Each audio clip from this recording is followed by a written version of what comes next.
Terima kasih Tuhan Yesus Kristus. Kami siap untuk menerima firman-Mu, kebenaran firman. Kami menyerahkan semua kedatangan.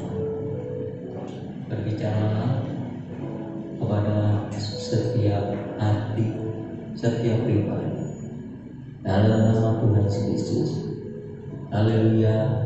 Amin. Silakan. Shalom, puji Tuhan. Saudara,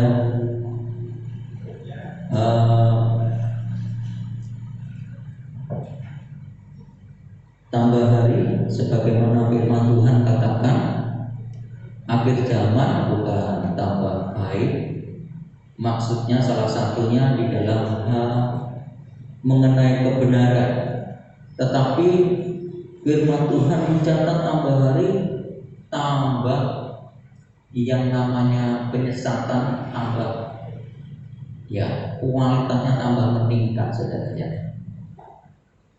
Dan inilah perlunya kita sebagai orang percaya untuk tahu bagaimana hal ini tentang penyesatan.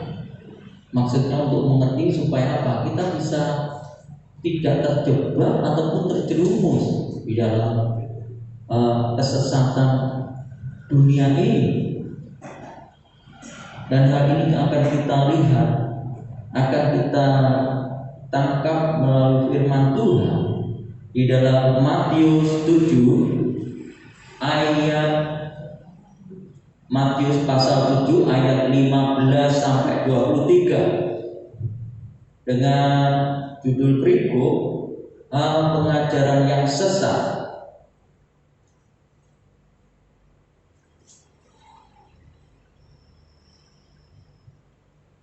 Demikian puji firman Tuhan. Waspadalah terhadap nabi-nabi palsu yang datang kepadamu dengan menyamar seperti domba, tetapi sesungguhnya mereka adalah serigala yang buas.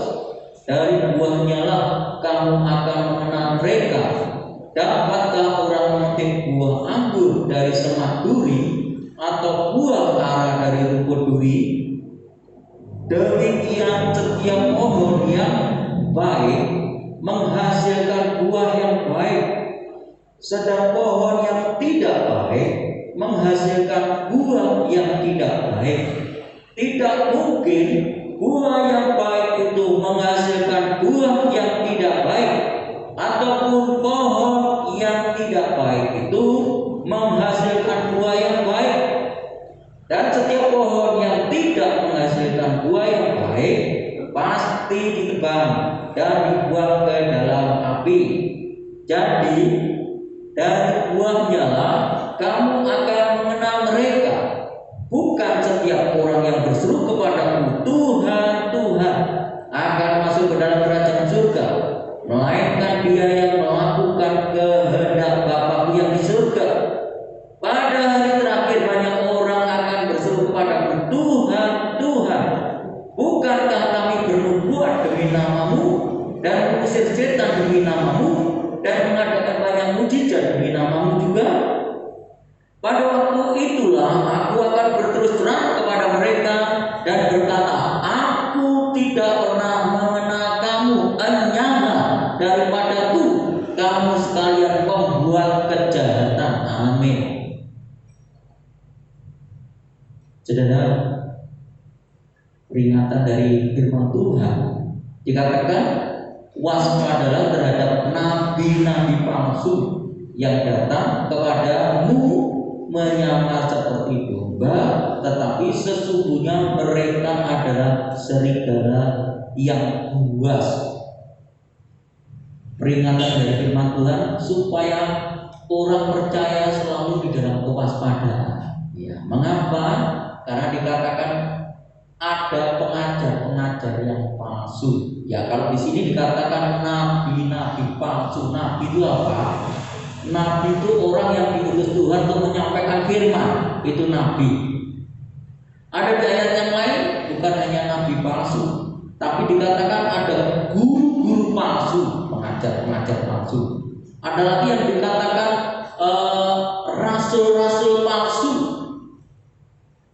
Mereka mengklaim dirinya demikian. Bahkan ada dikatakan saudara palsu, Kristen palsu. Ini firman Tuhan yang menyatakan, bukan saya. Kalau yang palsu itu pasti tidak ada sesuatu yang murni atau benar. Ya. Nabi, padahal kalau nabi itu sudah berakhir ya. Nabi itu terakhir zaman nabi terakhir itu Nabi Yohanes. Itu nabi yang terakhir.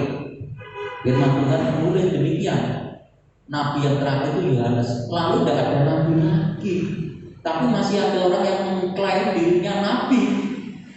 Saudara, baik dari luar, baik dari orang Kristen sendiri, maksudnya orang yang mengaku dirinya Kristen katanya nabi ya. Tidak benar. Firman Tuhan itu yang tepat. Makanya firman Tuhan perlu ngerti saudara. Ya, nabi itu sudah tidak ada lagi. Istilahnya kalau jatahnya sudah selesai. Nama Tuhan sudah, kalau gampangnya wis dihitung semuanya 100 nabi ya sudah titik. Itu diakhiri zamannya Yohanes, itu terakhir, nabi terakhir. Saudara nanti baca, cari ada. Rasul juga demikian sama. Rasul itu cuma 12 saudara. Murid Tuhan 12, jatuh satu, itu diganti yang lain. Ya.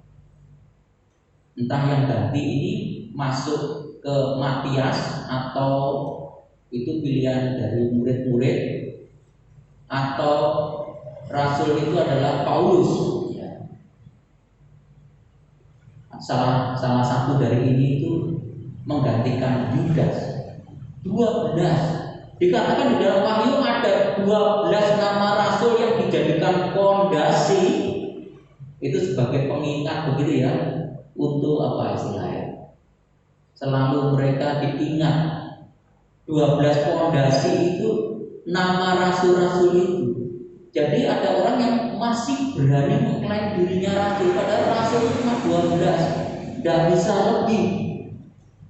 Nah ini namanya kepalsuan. Dari sini saja saudara kita harus tahu itu palsu. Kalau ada orang yang berani mengklaim dirinya nabi, mengklaim dirinya rasul, itu palsu. Itu jelas tidak benar. Ada lagi malah yang berani mengaku dirinya Mesias, palsu, Mesias palsu. Sekarang banyak juga mereka mengaku Mesias palsu. Mesias itu mengaku palsu, Mesias palsu ya. Mereka mengaku masih mending kakak saya ngomong tukang gigi palsu banget. Bukan tukang giginya yang palsu, nah, tapi buatannya itu palsu ya. Malah buko ya. Tapi kalau orang-orang begitu, ya, jadi harus hati-hati saudara. Banyak orang jatuh gara-gara seperti itu klaimnya. Ada yang pakai trik begitu. Tapi juga ada yang mereka pakai kuasa kegelapan. Jadi hati-hati. Setan bisa mengadakan sesuatu yang ajaib saudara. Kalau orang berpatokan kepada hal yang ajaib, bahaya. Patokannya adalah kebenaran pada firman Tuhan.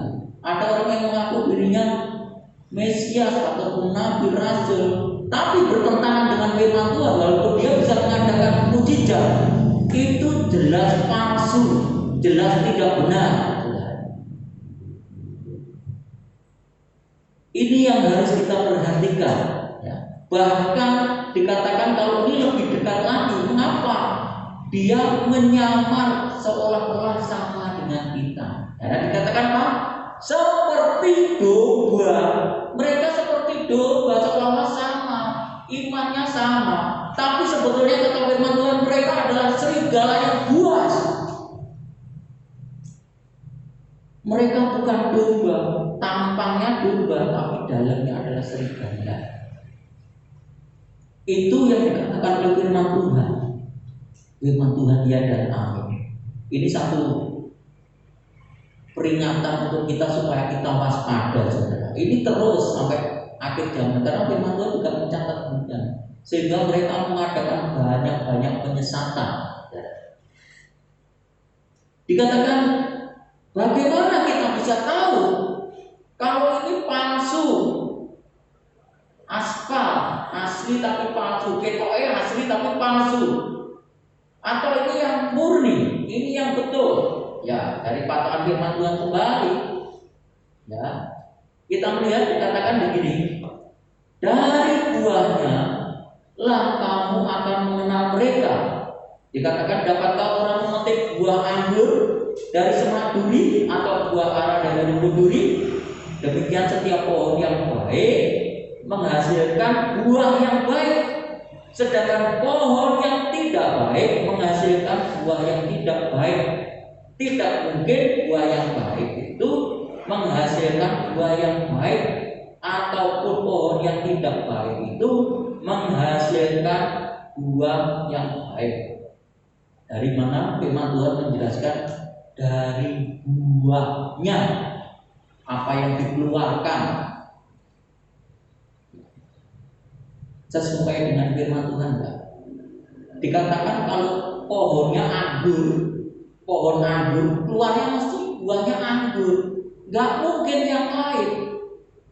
Kalau buahnya buah semak duri, nggak mungkin akan keluar buah anggur, nggak mungkin. Ya sesuai pohonnya itu yang dimaksud begitu. Pohonnya sesuatu yang baik, dia akan mengeluarkan sesuatu yang baik. Tapi kalau pohonnya ini adalah pohon beracun, istilahnya begitu, pohon yang tidak baik, yang dikeluarkan adalah racun. Gak mungkin satu pohon racun mengeluarkan sesuatu yang baik, gak bisa. Itu sudah dalil dari Tuhan sendiri yang memberitahu kepada kita. Ini kita pegang baik-baik. Untuk apa? Untuk menguji, saudara. Ini benar gak? Ya. Karena banyak gak benar, saudara. Bahkan yang kemarin ini pendeta besar, doktor, belajar di satu sekolah teologi yang juga terkenal mapan, ya. Bisa baca bahasa Yunani, Ibrani juga bisa. Itu bisa nyimpan, saudara. Buahnya lama-lama kelihatan. Dari mana? Ajarannya. Buah itu maksudnya pertama dari ajarannya. Ajarannya benar gak? Yang kedua dari mana? Dari kelakuan hidupnya. Kalau kata Tuhan, firman Tuhan katakan, kalau hatinya itu isinya dosa, sesuatu yang najis, yang keluar apa? Suci? Nggak mungkin. Mesti sesuatu yang najis. Kalau hatinya ini jahat, yang keluar jahat. Ya, kalau dikatakan bukan apa yang masuk, kata firman Tuhan, maksudnya makanan, tapi apa yang keluar itu kelihatan itu. Itu yang menajiskan tubuh. Itu tentang makanan. Itu sama juga prinsipnya, ya. Apa kalau dalam hatinya itu, dalam hidupnya itu sesuatu jahat, ya keluarnya jahat. Kalau bukan firman Tuhan, di dalam hatinya ya yang keluar bukan firman Tuhan. Memang bisa mengelabui, itu karena di dalam pikiran. Seperti mungkin katakanlah seperti orang Farisi, dia mengelabui seolah-olah dia adalah orang yang beragama yang baik. Dia berdoa, orang nggak ngerti. Tapi kalau terus dilihat akan nyata melalui apa? Pengajarannya. Pengajarannya sering ditegur sama Tuhan. Juga perbuatannya ditegur sama Tuhan. Karena itu adalah orang-orang yang palsu di dalam Tuhan. Mereka adalah guru-guru palsu.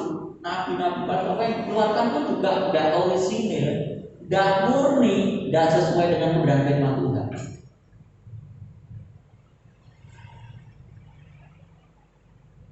Pendeta yang dokter ini mengatakan orang baik tanpa Tuhan Yesus bisa masuk surga. Coba bayangkan. Padahal firman Tuhan katakan tidak ada orang yang baik. Semua orang itu telah berbuat dosa. Dari zamannya Adam sampai nanti terakhir itu semua berbuat dosa. Dan kalau tidak ada penebusan, tidak bisa masuk surga. Kalau orang tidak percaya kepada Yesus, tidak bisa masuk surga. Kalau seseorang tidak percaya kepada pribadi korban Kristus, dia tidak bisa percaya. Kalau pribadi namanya Tuhan Yesus memang tidak bisa dikenal sebelum zamannya Tuhan Yesus. Tapi orang-orang zaman dulu melakukan satu ritual yang namanya dia mempercayai akan Kristus yang akan datang walaupun dia tidak tahu. Dengan cara apa? Mereka membaptiskan dan mereka mengimani, tidak sekedar seremonial, tapi mereka mengimani itu sama dengan percaya kepada Yesus. Nah, kok ada ajaran yang dari orang yang sudah berpredikat doktor mengatakan orang bisa selamat tanpa Yesus. Tuhan Yesus katakan, sebelum Abraham ada, aku ada, dan dia bersuka cita melihat hariku. Kenapa? Karena dengan kedatangan Kristus itu, orang-orang yang dulu percaya pada karya Kristus itu nanti dia bisa masuk surga, diangkat ke Pedos. Itu yang terjadi. Mereka tertawa itu karena pengorbanan Kristus baru mereka bisa diangkat ke Pedos. Lah kok ada pengajaran seperti ini? Nanti katanya di surga ada kawin mengawinkan. Waduh, ini sesat lagi nih. Dokter loh ini. Kok bisa, di mana di ayatnya? Tuhan mengatakan, Tuhan ditanya ini, Tuhan di setengahnya karena orang tidak percaya, orang ahli Taurat, orang Farisi, dia bertanya begini, Tuhan, kalau di Israel ada namanya perkawinan Levita, satu orang, ada 7 orang, satu ini menikah dengan seseorang ya, tapi ini mati, nomor 1 yang mati. Kemudian harusnya yang nomor 2 ini mengganti menikah, ya dia menikah, mati lagi, 3, mati lagi, 4, mati sampai 7. Tuhan katanya, besok di hari kebangkitan ini bojone sapa Tuhan? Dikatakan apa Tuhan? Kamu sesat.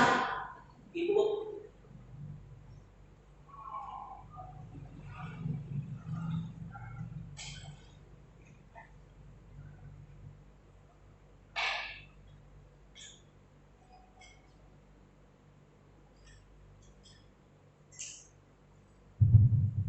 jadi katakan Tuhan sesat, kamu tidak mengerti firman Tuhan.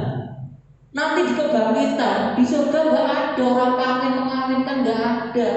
Apalagi kok orang dapat 70 bidadari apa berapa ya? Itu kan di luar sana, di firman Tuhan nggak ada itu. Makanya si lanang bersemangat ya. Itu karena apa? Sesat. Daerah dari wedok ngomong, ini wedok gak nganggur ya. Karena dilayani 70 bidadari ya. Itu kan katanya di sono. Lalu firman Tuhan tidak mengatakan demikian. Ya orang-orang ini juga sesat, nggak ngerti, dipikirnya lalu 7 mati tersopo gitu. Pikirnya di sana ada pernikahan, tidak ada, nggak ada menikah. Orang nggak ada orang dilahirkan, nggak ada. Yang ada itu cuma bumi ini loh. Nah, itu kan sesat sudah. Masih banyak hal-hal yang menyesatkan. Nah kalau saudara kita tidak ngerti patokannya, nggak ngerti caranya, lalu bagaimana? Semua akan tersesat. Ya kalau masih punya iman utuh, iman itu bisa rusak. Sudah. Dikatakan dalam firman Tuhan ada orang yang begitu mengajarkan bahkan kebangkitan itu sudah terjadi. Akhirnya apa? Imannya rusak. Ada yang dibohongi, ya maksudnya bukan dibohongi, maksudnya dia tersesat. Ikut aja Tuhan mau datang, ikut aja, jual mah, habis. Ternyata tidak ada apa-apa. Terus bagaimana saudara? Ya kalau masih bisa percaya kembali, puji Tuhan. Tapi kalau tidak, tapi paling tidak akan rugi saudara. Nah, dikatakan oleh sebab itu harus kita tahu dari buahnya, kata firman Tuhan. Lihat, memang di sini juga penting perannya Roh Kudus. Kalau orang tidak dibawa pimpinan Roh Kudus, dia tidak bisa melihat yang baik, dia tidak bisa melihat yang benar. Kita memang perlu pimpinan Roh Kudus untuk bisa mengenali ini. Ya, ini bukan ilmu matematika yang semua bisa dipelajari dengan akal semua tidak, karena dunianya dunia roh. Kita perlu juga kuasa dari Tuhan. Yang ini jangkauannya adalah jangkauan roh. Juga bukan berarti jangkauan roh tidak belajar, tidak. Juga harus mengerti firman Tuhan. Firman Tuhan diberikan untuk kita bisa mengerti secara logika, makanya ditulis itu. Dan setiap pohon yang tidak menghasilkan buah yang baik pasti ditebang dan dibuang ke dalam api. Orang yang seperti ini akan sama Tuhan akan dicabut.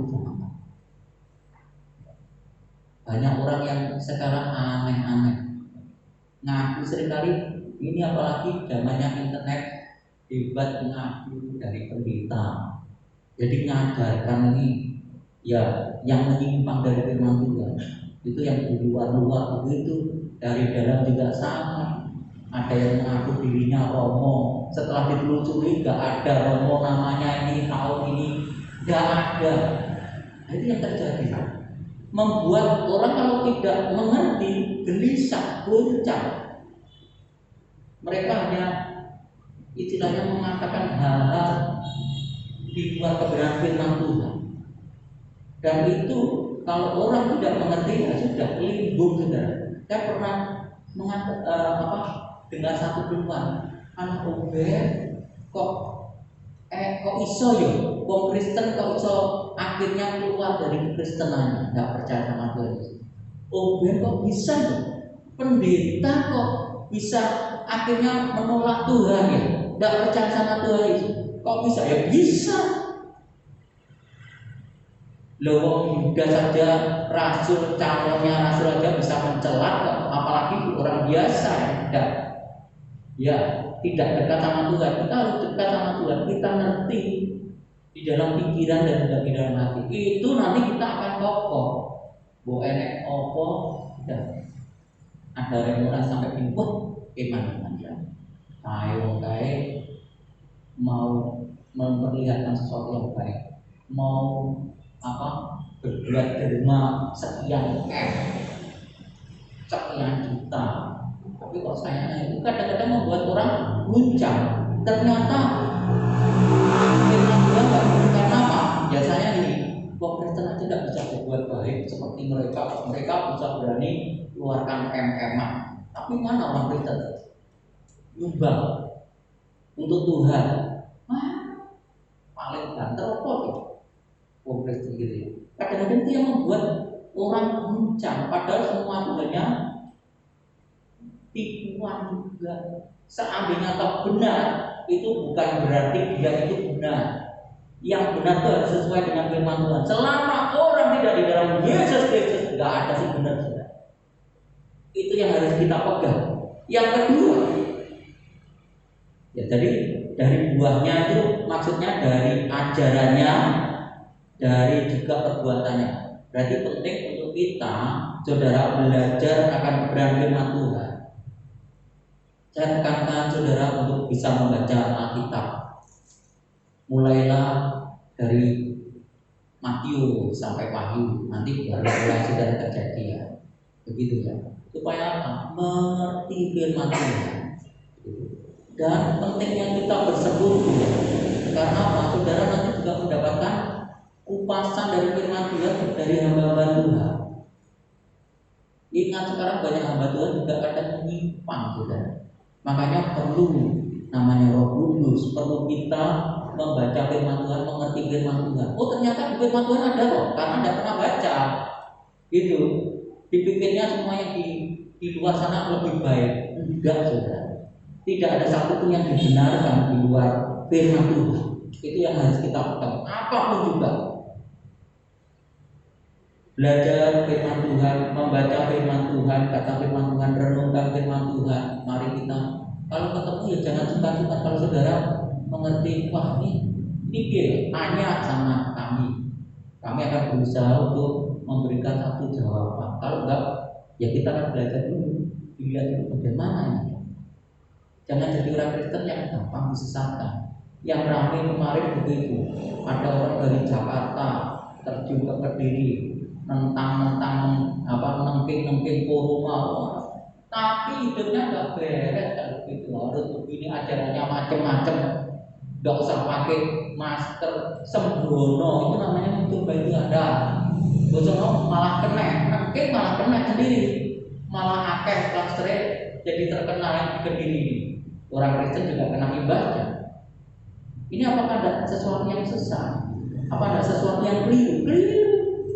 Gak ada yang terjadi baik, tidak baik, malah buruk gitu. Nah, kalau orang tidak mengerti, ya, ada dua kisah masuk juga.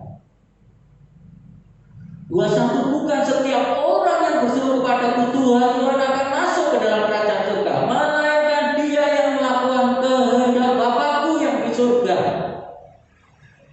Yang ayat 12:1 dikatakan, bukan orang yang berseru Tuhan, Tuhan. Bukan hanya Tuhan itu berada di bibirnya itu yang membuat mereka dikatakan masuk ke dalam surga. Tetapi dikatakan firman Tuhan, orang yang melakukan kehendak Bapakku, orang yang melakukan kehendak Allah, itu yang masuk ke surga. Itu akan menyebut nama Tuhan, tapi Tuhan tidak ada di dalam hidupnya. Buat sampai meniren, tetap firman Tuhan katakan tidak masuk ke surga. Saudara perhatikan baik-baik. Orang yang masuk ke surga adalah orang yang melakukan kehendak Bapa, melakukan kehendak Allah. Itu yang masuk surga. Tegas firman Tuhan. Bukan yang cuma nyeru Tuhan tok. Udah, saudara. Terus apa kehendaknya? Kehendak apa yang perlu kita ikuti? Kehendak Bapa yang bagaimana ini? Pertama kita melihat di dalam Yohanes 6 ayat 40.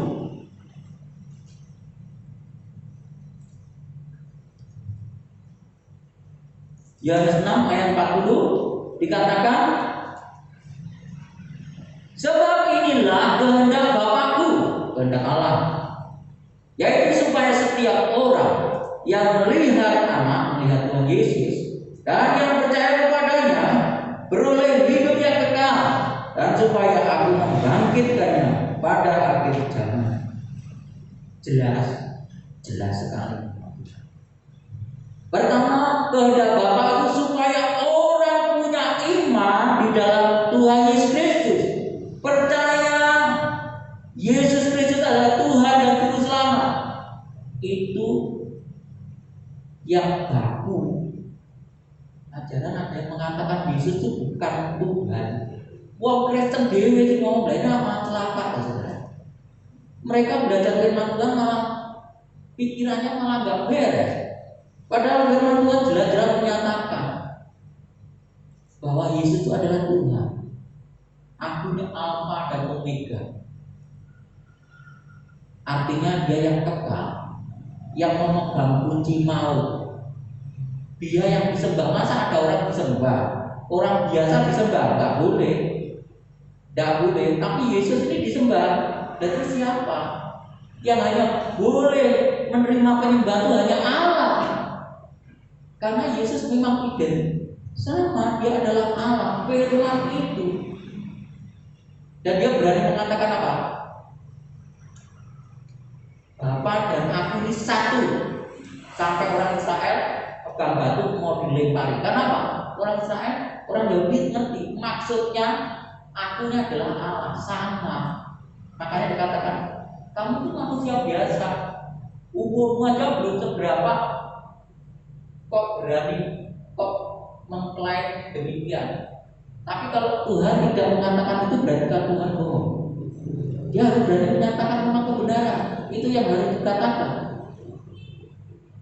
Tuhan memang tidak pernah mengatakan sembahlah Akunya Allah. Tapi kalau dia disembah, dia tidak akan menolak. Itu menunjukkan dia Allah. Yohanes disembah tidak mau. Jangan. Saya sama-sama hamba, saya manusia. Tidak mau. Orang tidak mau disembah. Kalau orang ngerti dia tidak mau disembah karena memang bukan Allah. Tapi Yesus memang istimewa. Karena apa? Dia 100% Allah, dia 100% manusia. Dia punya dua kodrat. Ya. Jadi yang pertama adalah kata kehendak Bapa itu adalah percaya kepada Yesus Kristus sebagai Tuhan dan Juru Selamat. Yang kedua, kehendak Bapa adalah di dalam Yohanes 17 ayat 17 dikatakan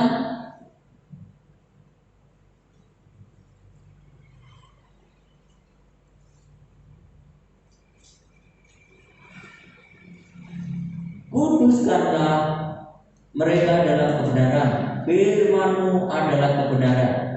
Kuduslah kamu karena aku kudus. Ada ayat juga yang menyatakan ya, maksudnya apa? Tuhan menghendaki, Bapa menghendaki kita itu hidup dalam kekudusan melalui apa? Firman Tuhan ini. Jadi patokan kita berpegangnya pada firman Tuhan ini untuk bisa memperoleh kekudusan. Dan Tuhan mau kita sebagai orang percaya hidup di dalam kekudusan, kesucian, di mana di pikiran kita, di mana di hati kita, di mana di dalam seluruh kehidupan kita.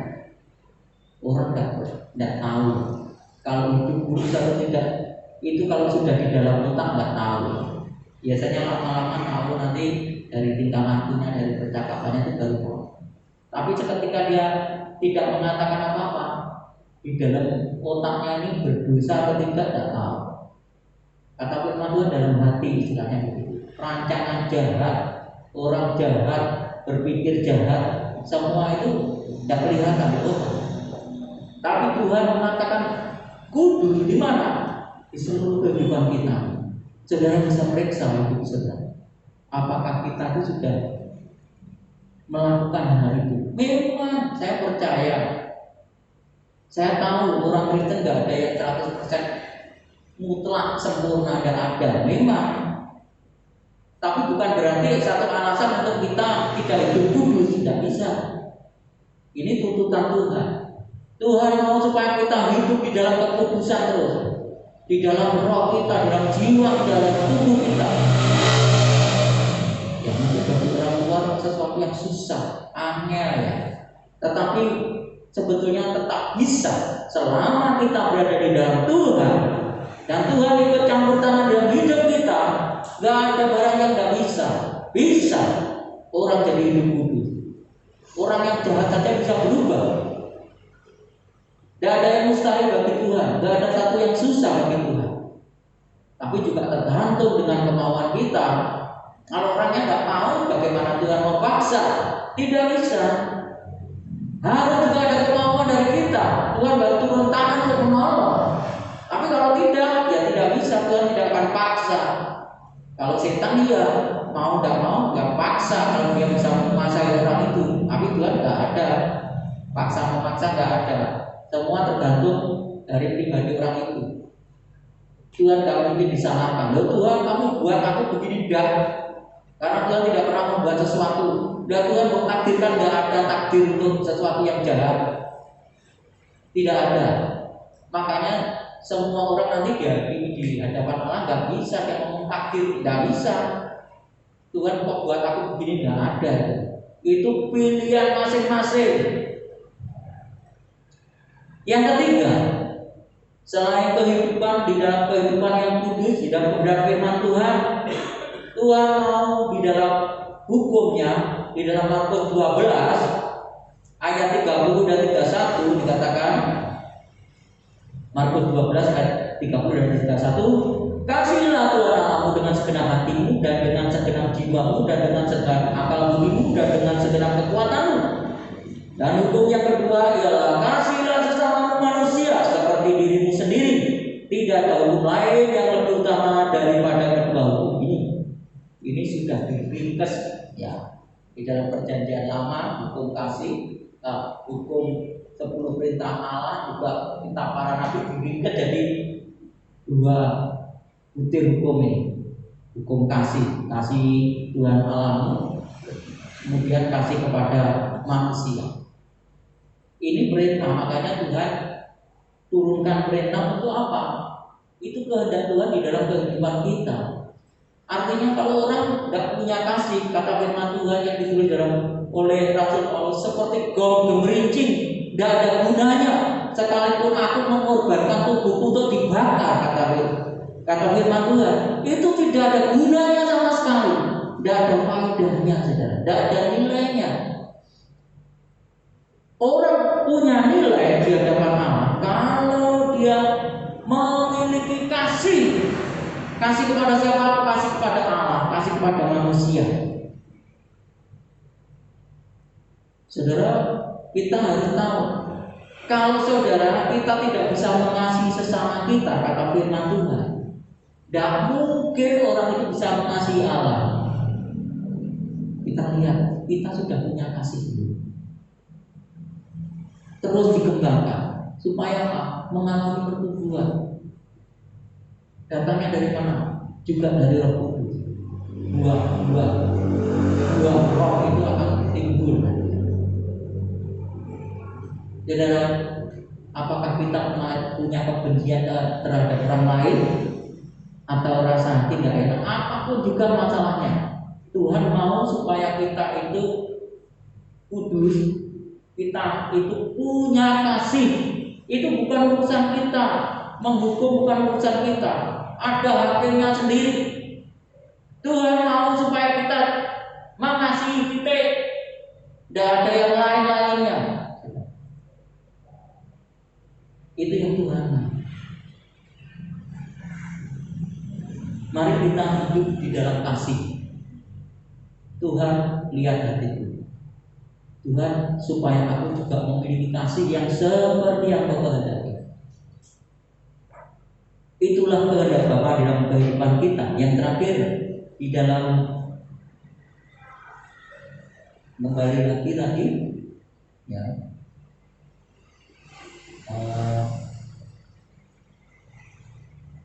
habis 7.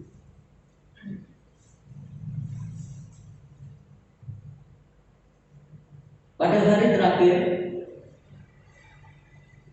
banyak orang akan berseru kepadaku, Tuhan, Tuhan, bukankah kami bernubuat demi nama-Mu dan mengusir setan demi nama-Mu dan mengadakan banyak mujizat demi nama-Mu juga? Pada waktu itulah aku akan berterus terang kepada mereka dan berkata, aku tidak pernah mengenal kamu. Enyahlah daripadaku, kamu sekalian pembuat kejahatan. Dikatakan di sini, bagian yang ketiga adalah dikenal Tuhan. Boleh orang yang klaim saya kenal sama Tuhan. Yang penting itu Tuhan kenal kita enggak? Kalau Tuhan kenal kepada kita, harus kehidupan kita itu harus kehidupan yang benar di hadapan Dia. Bukan seperti yang dikatakan di ayat ini. Aku tidak mengenal kamu. Orang tidak dikenal Tuhan karena berbuat kejahatan, berbuat dosa, terus dia hidup dalam dosa. Orang yang seperti ini, orang ini jelas orangnya dikuasai oleh dosa. 1 Yohanes 3 ayat 6.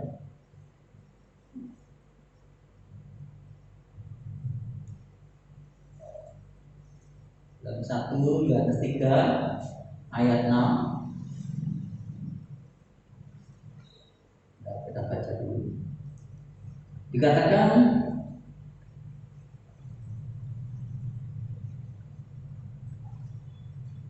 karena itu setiap orang yang tetap berada di dalam Dia tidak berbuat dosa lagi di dalam Tuhan Yesus. Setiap orang yang tetap berbuat dosa tidak melihat dan tidak mengenal Dia. Orang yang tidak mengenal Tuhan sama dengan orang-orang yang hidupnya terus senangannya bergelimang di dalam dosa. Jadi perhatikan, sebagai orang percaya kita harus evaluasi. Hidup kita itu senang dipenuhi dosa atau enggak? Orang bisa katakan Kristen yang Kristen babi, ya, wah keras ya. Tapi memang kenyataannya firman Tuhan begitu. Dibersihkan nyemplung lagi. Hidupnya memang di lupo. Itu babi. Ya. Istilahnya Kristen babi juga begitu, bersihkan nyemplung lagi, berubah, dinaikkan, disemproti, nyemplung lagi. Kita pernah lihat itu karena di Jogja itu juga sama perkampungan babi. Saudara mungkin kalau makan nggak perlu, saudara, begitu masuk breng gitu. Wah, karena apa? Dikelilingi babi-babi itu, saudara. Jadi kalau sini begitu mati itu babi, samping sini babi, yang sebelah itu juga babi, cuma jalan sini yang nggak ada babinya, tapi di sana yang memang perkampungan babi. Saya lihat tabiatnya juga memang begitu, memang babi itu begitu. Maaf, saudara, bersihkan kandangnya. Maaf, buang kotoran di kubangan gitu, terus disok-sok sendiri, saudara. Waduh, ini kalau orang mungkin nggak tahu begitu, wes si senangannya babi sih, bisa nggak makan babi si cukrai karena bagiannya seperti itu, ngosori begitu, dibersihkan lagi begitu lagi. Babi namanya babi ya begitu, nyemplung lagi. Nah, ini tadi seperti begitu Kristen seperti babi itu nyemplung, berubah karena memang habitat di situ, di lumpur. Nah, kalau orang Kristen suka berbuat dosa terus, jangan ini Kristen gayanya seperti itu, suka berubah terus di dalam dosa, juga dibersihkan, nyemplung lagi. Itu habitatnya namanya, kebiasaan. Ini orang seperti begini yang tidak lahir baru, orang Kristen yang tidak lahir baru. Ya. Lain dengan ikan. Ya, ikan memang bisa berbuat jatuh dalam dosa. Orang Kristen bisa jatuh dalam dosa seperti ikan. Ya, ikan tempatnya di air. Tapi satu kali kalau dia tahu melompat tek di darat, bisa hidup, masih bisa. Tapi harus cepat kembali. Masih bisa, karena habitatnya di air. Tapi kalau sudah dia mau pindah habitat di darat terus, dia mati sudah. Karena memang kebiasaannya hidupnya di air. Demikian juga orang percaya, kalau Tuhan mau kenal dengan orang yang seperti demikian, harus dia meninggalkan kejahatannya. Walaupun saudara orang Kristen melakukan istilahnya ritual, kita bernyanyi, berdoa, seperti begini beribadah, tapi itu tidak menjamin ataupun tetap Tuhan atur. Saudara lihat orang Israel melakukan itu dengan taat. Tapi kalau sudah hatinya ini, ya, seperti kamu membuat kejahatan, tidak punya keadilan, berbuat dosa Tuhan tolak, walaupun mereka hidup sesuai dengan tata cara agama pada waktu itu, sama dengan sekarang. Makanya perhatikan supaya hidup kita ini hidup yang benar di hadapan Tuhan, maka Tuhan akan kenal kita. Tapi kalau orang tidak hidup di dalam kebenaran, hidup di dalam dosa, hidup di dalam kejahatan, orang itu tidak dikenal Tuhan. Mari introspeksi diri kita sendiri, minta kepada Tuhan untuk kita memiliki satu kebiasaan yang baik, tapi juga tentu kita usahakan. Sakit pertama bagi daging, tapi jangan menyerah. Akhirnya nanti terbiasa. Maksudnya kesakitan itu dia menjadi satu masalah. Pertama memang menyakitkan. Makanya ada pepatah dari firman Tuhan, kalau berbuat dosa cungkil matamu, menyakitkan, sakit. Berbuat dosa tangannya, potong tanganmu, sakit. Tapi bukan arti sesungguhnya, tapi itu untuk menghentikan, itu sesuatu yang menyakitkan. Tetapi orang yang mau hidup benar berbahagia di hadapan Tuhan. Orang ini akan diterima Tuhan di surga untuk menerima kebaikan, untuk menerima kehidupan kita. Amin. Tuhan memberkati kita.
Salibnya selama mulia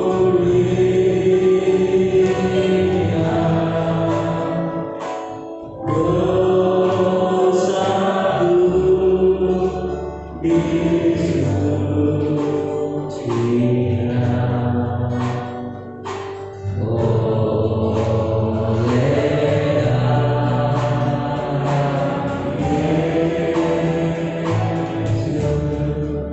Saudara, mari kita introspeksi diri kita sendiri dan datang kepada Tuhan supaya Tuhan menolong kita untuk kita bisa tahu sehingga kita terhindar dari jerat kesesatan, kita bisa hidup sesuai dengan kehendak Allah, dan kita memiliki hidup yang benar sehingga dikenal Tuhan. Mari kita persiapkan juga hati kita, hidup kita untuk kita menerima perjamuan kudus. Saudara berdoa sebelum menerima perjamuan kudus, sekiranya ada sesuatu hal saudara pandang itu tidak benar, Roh Kudus mengingatkan itu tidak benar, mari datang dan mohon ampun. Mari kita bertobat sehingga kita berlayak menerima perjamuan. Bapa di surga, bersyukur untuk firman Roh di hari ini, dan Abang berdoa untuk umat-Mu, kami semua yang hadir di tempat ini Tuhan.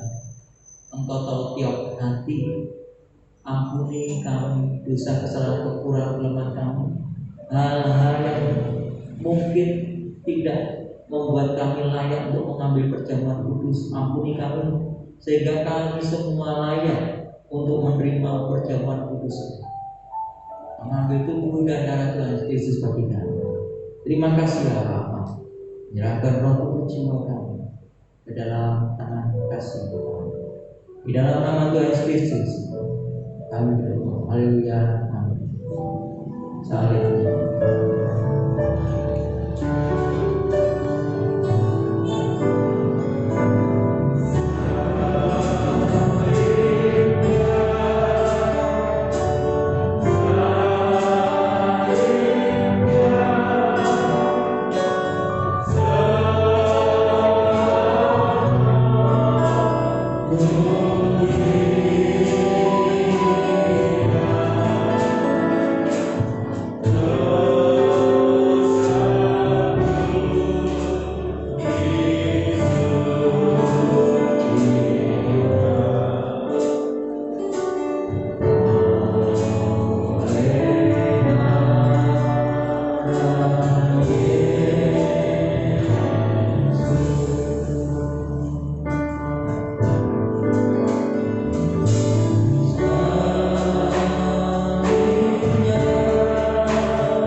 Saudara boleh persiapkan roti, kita buka mulutkan diri pasti.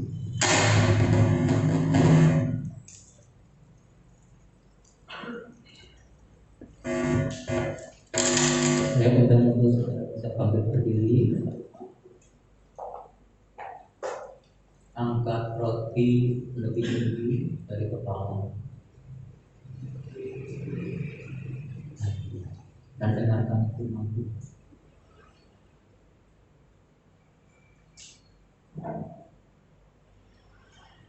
Demikian firman Tuhan. Sebab apa yang telah kuteruskan kepadamu telah aku terima dari Tuhan, yaitu bahwa Tuhan Yesus pada malam waktu ia diserahkan mengambil roti, dan sesudah itu ia mengucap syukur atasnya, ia memecah-mecahkannya dan berkata, inilah tubuhku yang diserahkan bagi kamu. Perbuatlah ini menjadi peringatan akan aku. Bukankah roti yang kita pecah-pecahkan adalah persekutuan dalam tubuh Kristus? Amin. Dalam nama Tuhan Yesus Kristus kita.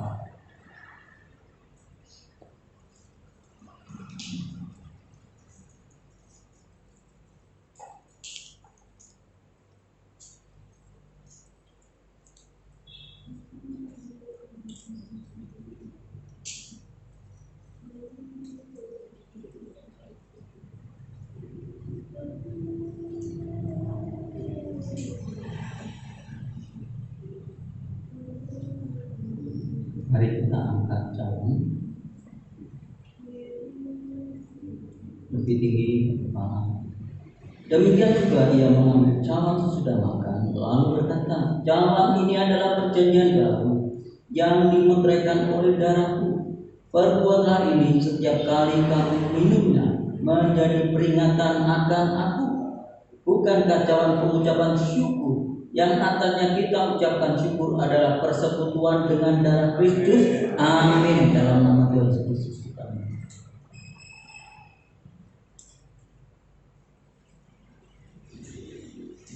Kita akan berdoa.